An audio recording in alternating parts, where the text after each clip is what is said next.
ISKCON নামের এই সংগঠন আমাদের এই দেশের শত্রু, এই জাতির শত্রু, বাঙালি জাতির শত্রু।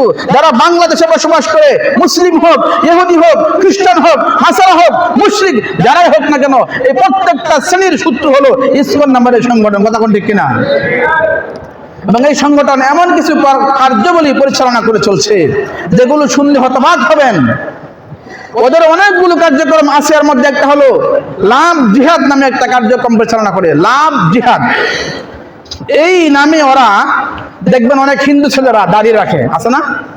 ওদের মুখে দাড়ি। আবার দেখবেন ওদের হাতের মধ্যে দুইটা ফিতা লাগানো থাকে, গেরুয়া ফিতা, আছে না? এই প্রত্যেকটা ইসকনের সদস্য।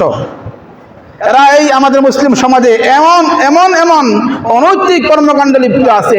এর মধ্যে এক নম্বর হলো ওরা মুসলিম যুবকদের সঙ্গে রিলেশন করে।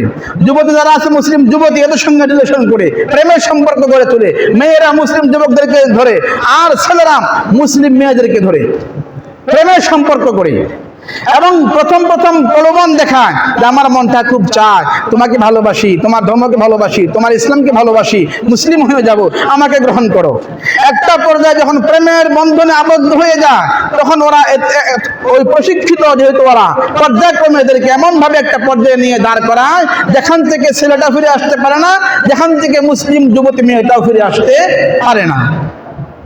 এভাবে করে করে মুসলিম, বিশেষ করে মুসলিম মেয়েদেরকে ওরা টার্গেট করে করে লাভ জিহাদের নামে প্রোগ্রাম পরিচালনা করে চলছে এবং হত্যাকাণ্ড ঘটাচ্ছে। এমনকি বাংলাদেশ থেকে অসংখ্য মেয়েকে পাচার করে ভারতের বিভিন্ন পতিতালয়ে বিক্রি করে দিয়েছে।